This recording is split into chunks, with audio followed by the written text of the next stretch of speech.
الحمد لله رب العالمين،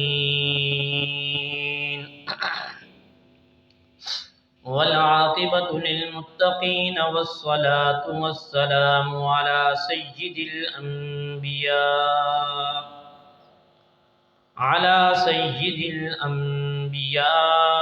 والمرسلين. أما بعد، فأعوذ بالله من الشيطان الرجيم. بسم الله الرحمن الرحيم.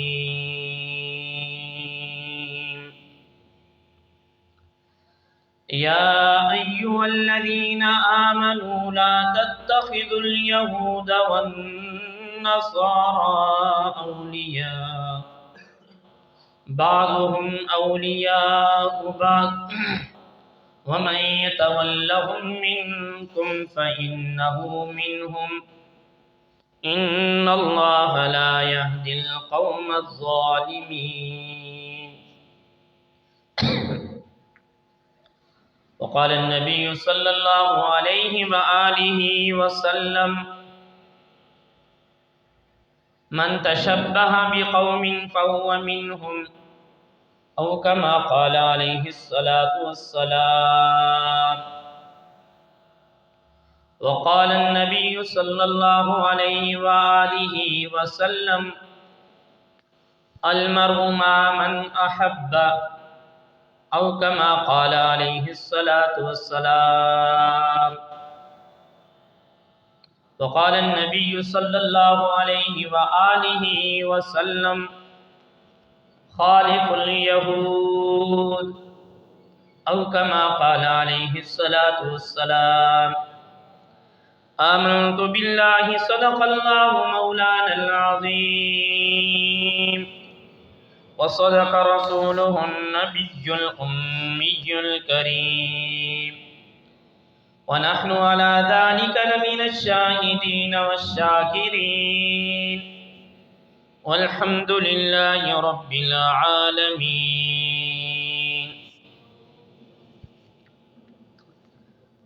برادران اسلام، میں نے آپ کے سامنے قرآن مجید کی ایک آیت مبارکہ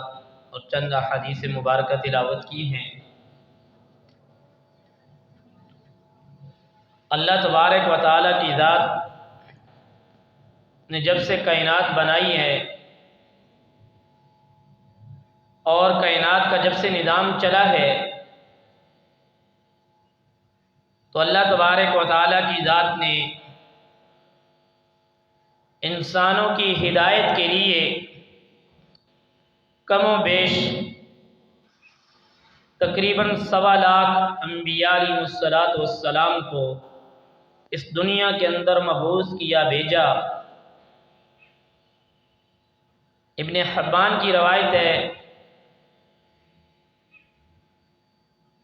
کہ اللہ تبارک و تعالیٰ کی ذات نے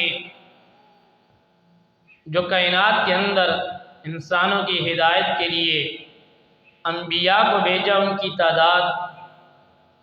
1,24,000 ہے، تقریباً 1.25 لاکھ۔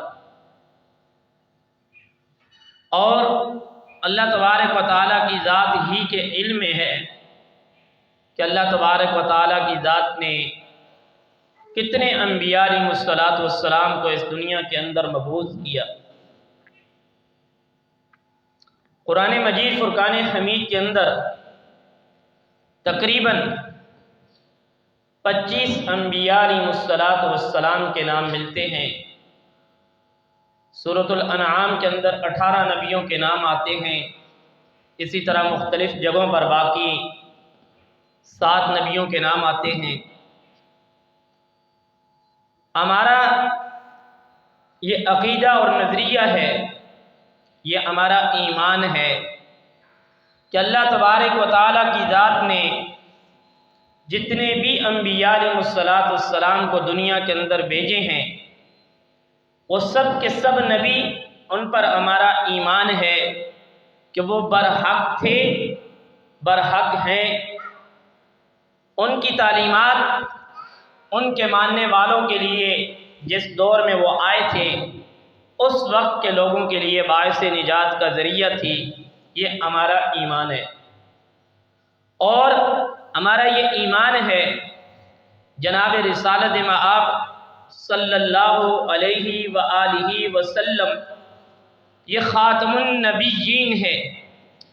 ان کے بعد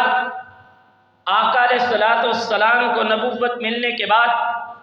اللہ تبارک و تعالیٰ کی ذات نے نبوت کا دروازہ بند کر دیا۔ اب دنیا میں کوئی دوسرا نبی پیدا نہیں ہو سکتا ہے۔ کوئی لاکھ دعوے کر لے، کوئی لاکھ باتیں کہہ دے، اللہ تبارک و تعالیٰ کی ذات نے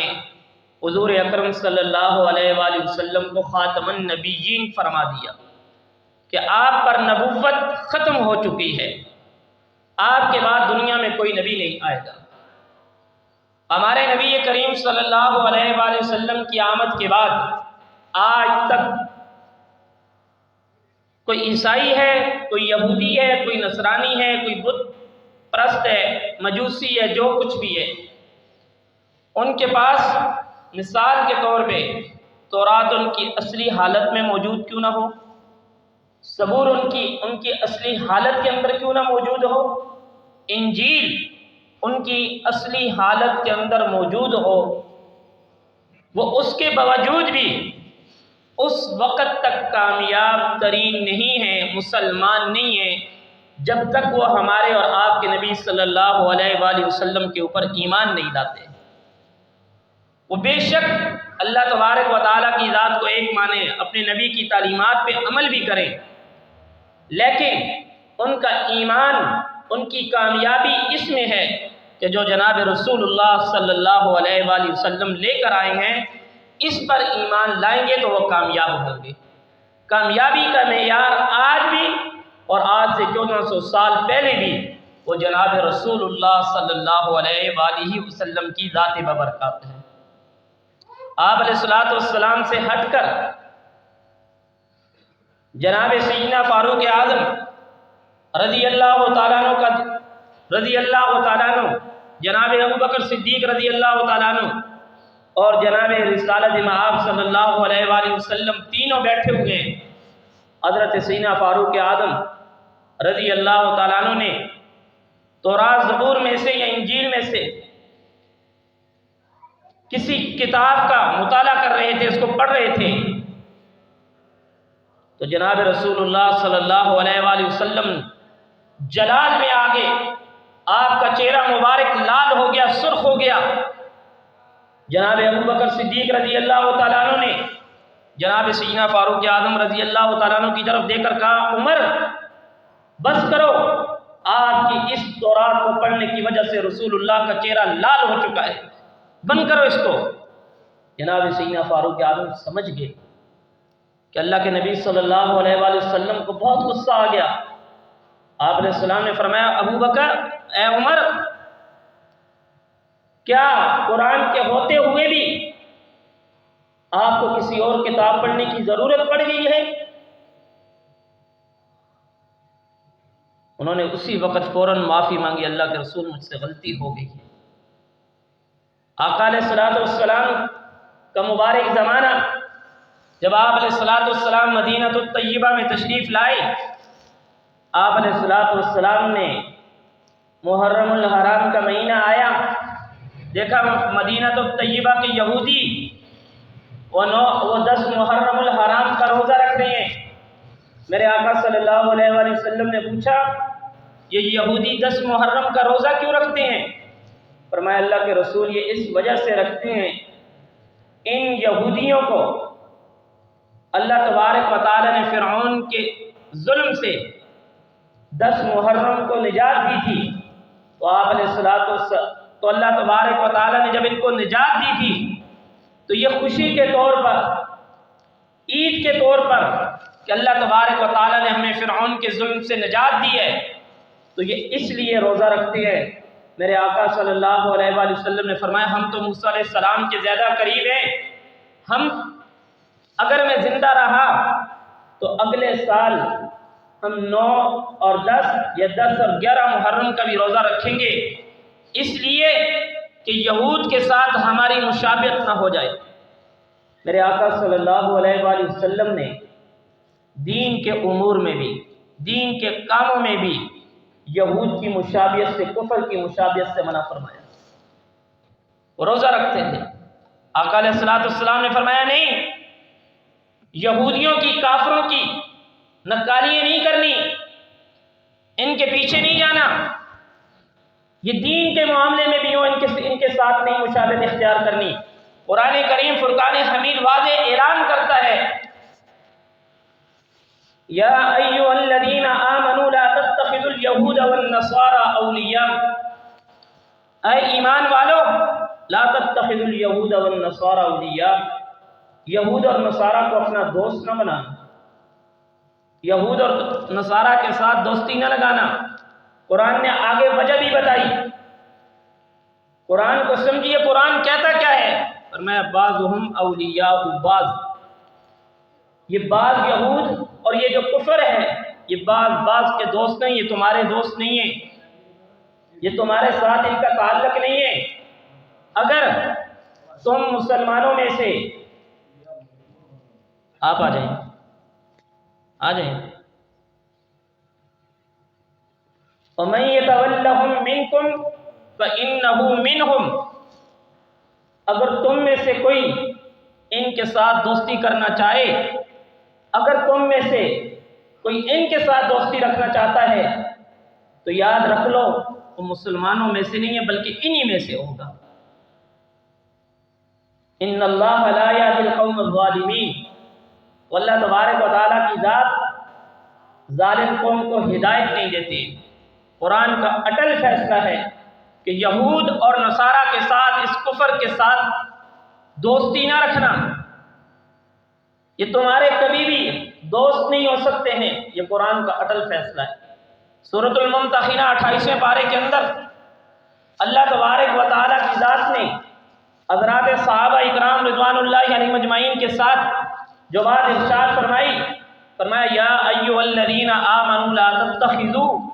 عدوی وعدوکم اولیاء تلقون الیہم بالمودہ وقد کفروا بما جاءکم من الحق، اے ایمان والو تم میرے دشمنوں کے ساتھ اور اپنے دشمنوں کے ساتھ دوستی نہ قائم کرو۔ وقد کفروا بما جاءکم من الحق، انہوں نے حق کی ناشکری کی ہے اور حق ان کے پاس آ بھی چکا، وہ حق کو جانتے بھی ہیں، اس کے باوجود بھی وہ حق کی مخالفت کر رہے ہیں۔ انہوں نے تمہیں مکہ سے اس لیے نکالا ہے کہ تم ایک اللہ تبارک و تعالیٰ کی ذات کے ساتھ اللہ کی عبادت کرنے والے ہو، اس لیے تمہیں انہوں نے مکہ سے نکالا ہے۔ لہذا تم اگر اعلانیہ یا چھپ کے ان کے ساتھ دوستی کرنا چاہتے ہو یا ان کے ساتھ مودت قائم کرنا چاہتے ہو تو اللہ تبارک و تعالیٰ کی ذات آپ کو جانتی ہے۔ قرآن کریم کے اندر بے شمار جگہوں پر اللہ تبارک و تعالیٰ کی ذات نے یہود اور نصارہ کے ساتھ، کفار کے ساتھ دوستی، تعلقات اور مودت اور اس چیز سے اللہ تبارک و تعالیٰ کی ذات نے سختی سے منع کیا ہے کہ ان کے ساتھ کسی قسم کا تعلق قائم نہیں کرنا۔ اسی طریقے پر کوئی بھی ایسا ڈے، کوئی بھی ایسا دن جو کفر کے ہاں پھیلا ہوا ہو، اس کو منانا، اللہ کے نبی صلی اللہ علیہ وآلہ وسلم نے فرمایا خالف الیہود، یہود کی مخالفت کرو۔ آج ہم بحیثیت مسلمان اتنے گے گزرے ہیں، ہمارے پاس رب العالمین کی کتاب موجود ہے، ہم اس کے باوجود بھی قرآن کی بات کو ماننے کے بجائے ہم مشرکین کی بات پہ عمل کرنا ضروری سمجھتے ہیں۔ جس وقت تک مسلمان قومیں قرآن کے ساتھ ان کا تعلق قائم تھا تو وہ مسلمانوں کے عروج کا ٹائم تھا، عروج کا وقت تھا۔ جس وقت مسلمانوں کے گھروں سے قرآن کی بہاریں نکل گئیں، قرآن ان کی زندگیوں سے، ہماری زندگیوں سے نکل گیا، وہی وقت ہماری ذلت اور رسوائی کا شروع ہو۔ جناب حضرت عیسیٰ علیہ نبی علیہ السلام کے حوالے سے آج کے دور میں جو بین الاقوامی سطح پر منایا جانے والا دن 25 دسمبر جو عیسائی مناتے ہیں کہ حضرت عیسیٰ علیہ نبینا علیہ السلام کی پیدائش کا دن ہے، تاریخ کا مطالعہ کیا جائے، کتابوں کا مطالعہ کیا جائے، حضرت عیسیٰ علیہ نبینا علیہ السلام کی ولادت بسعادت وہ 25 دسمبر کو بنتی بھی نہیں ہے، اور یہ کرسمس ڈے یہ دو چیزوں کا مرکب تھا۔ اس کا مطلب یہ تھا کہ حضرت عیسیٰ علیہ السلام کی پیدائش اور عیسائیوں کا جمع ہونا، کہ ہم خوشی کے طور پہ اللہ تبارک و تعالیٰ کی ذات کا شکر ادا کرتے ہیں کہ آپ نے حضرت عیسیٰ علیہ السلام کو پیدا کیا، ہم ان کی خوشی مناتے ہیں۔ جس طرح ہمارے ہاں عید کا موقع آتا ہے، یہ ان کے ہاں اسی طریقے پہ خوشی کا ایک موقع ہے۔ حالانکہ اگر یہ خوشی کا موقع بنتا ہے، ان کی ولادت 25 دسمبر کو بنتی بھی نہیں۔ اگر یہ 25 دسمبر کو ان کا یہ دن بنتا ہے پیدائش کا، تو اللہ تبارک و تعالیٰ کی ذات قرآن کریم کے اندر یا ان کی کتاب کے اندر واضح بتا دیتے، بائبل کے اندر اور تورات کے اندر واضح یہ باتیں لکھی ہوئی ہیں کہ ان کی اس پیدائش کے حوالے سے مختلف فی اقوال موجود ہیں کہ ان کی ولادت کب ہوئی ہے۔ بعض کہتے ہیں 25 دسمبر، کچھ کہتے ہیں جنوری کا مہینہ، کوئی کون سی تاریخ بتاتے ہیں۔ یہ کفار نے ان دنوں کو منا کے آج ہم مسلمانوں نے بھی انہی کو دیکھا دیکھی انہی کی نقالی کرنا شروع کر دی کہ یہ کرتے ہیں تو ہم کیوں نہ کریں۔ اور اس دن کے اندر یہودی اور عیسائی یہ ہندو، ان کا جو نظریہ ہے، جو موقف ہے کہ حضرت عیسیٰ علیہ نبینا علیہ السلام اللہ کے بیٹے ہیں، یہ اللہ کے بیٹے ہیں، اللہ نے ان کو پیدا کیا ہے۔ قرآن کریم نے واضح اعلان کر دیا کہ جس چیز کی نسبت تم اللہ تبارک و تعالیٰ کی طرف کرتے ہو یہ تو بہت بڑا گناہ ہے۔ حضرت عیسیٰ علیہ السلام کی والدہ ماجدہ حضرت مریم علیہ السلام، جس وقت اللہ تبارک و تعالیٰ کی طرف سے ان کو القاب ہوا کہ اللہ تبارک و تعالیٰ کی ذات آپ سے ایک بچہ پیدا کرنے والے ہیں، انہوں نے کہا لم یمسسنی بشرا، مجھے تو کسی بشر نے آج تک چھوا نہیں ہے، تو میرے ہاتھ سے بچہ کیسے پیدا ہوگا؟ یہ کیسے ہو سکتا ہے کہ میں بچہ پیدا کر سکوں؟ تو اللہ تبارک و تعالیٰ کی ذات نے فرمایا کہ اللہ تبارک و تعالیٰ کی ذات اس پہ قادر ہے۔ اور جس وقت حضرت عیسیٰ علیہ السلام کی ولادت ہوئی تو ان کی والدہ کہنے لگی ہائے کاش آج کے دن سے پہلے میں مر چکی ہوتی، آج کے دن سے پہلے میں مر چکی ہوتی، یہ دن مجھے دیکھنا نہ پڑتا، میری قوم والے، میری برادری والے، میرے علاقے والے میرے بارے میں کیا کہیں گے۔ جس وقت حضرت عیسیٰ علیہ السلام کی ولادت ہوئی، قوم والے، برادری والے دوڑتے ہوئے آئے، کہا کہ یہ کیا، یا اخت ہارون ما کان ابوک امرأ سوء وما کانت امک بغیہ، اے ہارون کی بہن تو نے یہ کیا کر ڈالا ہے، تیری تو شادی نہیں ہوئی، تیری ماں بھی بڑی نیکوکار تھی، تو نے یہ کیا کر دیا۔ فاشارت الیہ قالوا کیف نکلم من کان فی المہد صبیا، حضرت عیسیٰ علیہ السلام کی والدہ نے اشارہ کیا آج میں نہیں بولتی، اس بچے سے پوچھو تیرا باپ کون ہے، تو کون ہے، وہ خود بتائے گا۔ تو قوم والے کہنے لگے ایک کام اتنا غلط کیا ہے، اور دوسرا بچہ بولے گا، یہ تو ماں کی گود کے اندر ہے، آج تک ایسا بھی کبھی ہوا ہے کہ بچہ بات کرے، ایسا تو ناممکن بات ہے۔ تو حضرت عیسیٰ علیہ السلام کی زبان مبارکہ سے نکلا قال انی عبد اللہ آتانی الکتاب وجعلنی نبیا، کہ اور لوگوں میں اللہ تبارک و تعالیٰ کی طرف سے بندہ ہوں، میں اللہ کا نبی ہوں، اور اللہ تبارک و تعالیٰ نے مجھے کتاب عطا کی ہے، میں اللہ تبارک و تعالیٰ کی اولاد نہیں ہوں، مجھے اللہ تبارک و تعالیٰ کی ذات نے بغیر باپ کے پیدا کر دیا ہے۔ یہ اللہ تبارک و تعالیٰ کی ذات کی طرف سے طاقت تھی۔ جس چیز کی نسبت تم اللہ تبارک و تعالیٰ کی طرف کر رہے ہو، اللہ تبارک و تعالیٰ کی ذات اس سے ماورا ہے، اللہ تبارک و تعالیٰ کی ذات بری ہے۔ اور اسی طریقے پر حضرت عیسیٰ علیہ نبینا علیہ السلام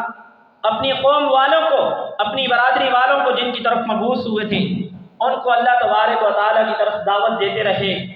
اسی طریقے پر پھر اللہ تبارک و تعالیٰ کی ذات نے ان کو آسمان کی طرف اٹھا لیا. بعض لوگ کہتے ہیں کہ ان کو سولی پہ لٹکا دیا. وما صلبوہ ولکن شبیہ لہم، نہ ان کو سولی پہ لٹکایا گیا، نہیں ان کی مشابہت انہوں نے پکڑ کر رکھی، بلکہ اللہ تبارک و تعالیٰ کی ذات نے ان کو زندہ آسمانوں کی طرف اٹھایا. پھر قرب قیامت کے زمانے میں حضرت عیسیٰ علیہ نبینا علیہ السلام دوبارہ دنیا میں تشریف لائیں گے، اور حضرت عیسیٰ علیہ السلام کے بارے میں جناب رسول اللہ صلی اللہ علیہ وآلہ وسلم فرماتے ہیں کہ جب حضرت عیسیٰ علیہ السلام کا زمانہ آئے گا آخر میں، تو ان کے دور کے اندر اتنا زیادہ اللہ تبارک و تعالیٰ کی طرف سے فتوحات اور اتنا پرامن زمانہ ہوگا، اتنا زیادہ پرامن زمانہ ہوگا، اتنا زیادہ سخاوت کا زمانہ ہوگا، اللہ کی طرف سے رحمتیں ہی رحمتیں ہوں گی. کوئی آدمی کسی کو کوئی چیز دینا چاہے گا، وہ آدمی اس سے لینے کے لیے تیار نہیں ہوگا. یہ حضرت عیسیٰ علیہ السلام کے بارے میں مختلف جگہوں میں تفاسیر موجود ہیں، قرآن کریم کی تعلیمات موجود ہیں. ہمارا یہ عقیدہ اور نظریہ ہونا چاہیے کہ اللہ تبارک و تعالیٰ کی ذات نے حضرت عیسیٰ علیہ السلام کو بغیر باپ کے پیدا کیا. ان کی والدہ بھی پاک، اور حضرت عیسیٰ علیہ السلام کو اللہ تبارک و تعالیٰ نے بغیر باپ کے پیدا کیا. اور جس طرح یہودی اور عیسائی یہ خیال کرتے ہیں ہم نے ان کو پھانسی پہ لٹکا دیا، پھانسی پہ چڑھا دیا، نہیں، اللہ تبارک و تعالیٰ نے ان کو متوفی کا ورافع کا الیہ اپنی طرف بلا لیا تھا، اور پھر اللہ تبارک و تعالیٰ کی ذات ان کو موت دیں گے جب وہ دوبارہ دنیا میں آئیں گے. اور اسی طریقے پر ہمارا یہ بھی عقیدہ اور نظریہ ہونا چاہیے کہ جس طریقے پر عیسائیوں کا یہ خیال ہے کہ حضرت عیسیٰ علیہ السلام اللہ کے بیٹے ہیں، اللہ تبارک و تعالیٰ نے سورۃ اخلاص میں واضح اعلان کر دیا، قل هو اللہ احد، کہ اے میرے محبوب آپ فرما دیجیے اللہ تبارک و تعالیٰ کی ذات ایک ہے. اللہ الصمد، اللہ بے نیاز ہے، لم یلد ولم یولد ولم یکن لہ کفوا احد، نہ اللہ سے کوئی پیدا ہوا ہے نہ ہی اللہ کسی سے پیدا ہوا ہے، ولم یکن لہ کفوا احد، اور نہ ہی اللہ تبارک و تعالیٰ کی ذات کے کوئی برابر ہے. اللہ وحدہ لا شریک ذات ہے، وہ چاہے تو حضرت آدم علیہ السلام کی بائیں پسلی سے ہوا کو بغیر ماں باپ کے پیدا کر دے، یہ اللہ تبارک و تعالیٰ کی ذات ہے. وہ اللہ تبارک و تعالیٰ چاہے تو حضرت یوسف علیہ السلام پہ لگی ہوئی تہمت کی گواہی دینے کے لیے معصوم بچے کو گویائی عطا کر دے. حضرت عیسیٰ علیہ السلام کی والدہ سے جس وقت لوگوں نے استفسار کیا تو اللہ تبارک و تعالیٰ نے حضرت عیسیٰ علیہ السلام کو زبان عطا کر دی. حضرت عیسیٰ علیہ السلام نے اپنی نبوت اور اپنی والدہ کی پاکی بیان کر دی. ہمارا یہ ایمان ہونا چاہیے کہ حضرت عیسیٰ علیہ السلام اللہ تبارک و تعالیٰ کی طرف سے برگزیدہ اور اللہ تبارک و تعالیٰ کے نبی ہیں. کسی قسم کی کسی کو مبارکباد دینا، ہم اپنے عقیدے اور نظریے کے مطابق اگر اس طرح کر رہے ہیں کہ یہ ہمارے پڑوسی ہیں، یہ ہمارے جاننے والے ہیں، یہ ہمارے ساتھ کام کرنے والے ہیں، آقا صلی اللہ علیہ وآلہ وسلم نے واضح فرمایا لا طاعۃ لمخلوق فی معصیۃ الخالق، کہ مخلوق کی اطاعت میں خالق کی نافرمانی جائز نہیں ہے. کوئی ناراض ہوتا ہے لاکھ بار ہو جائے، رب کی ذات کو ناراض نہ کرنا. دنیا والوں سے ناراضگی ہوتی ہے اس معاملے میں، یہ فلان ڈے ہے، یہ فلان ڈے ہے، ان کو مبارکباد دے دیں. اس سے بہت زیادہ کوشش کرنی چاہیے. بحیثیت ایک مسلمان ہماری اتنی ذمہ داری ضرور بنتی ہے کہ ہم اگر صحیح طریقے پہ مسلمان ہوں گے تو کسی میں اتنی ہمت نہیں کہ وہ ہمیں اس طرح کی مبارکبادیاں دے. اللہ تبارک و تعالیٰ سے دعا ہے کہ اللہ تبارک و تعالیٰ ہمیں ان باتوں پر عمل کی توفیق عطا فرمائے.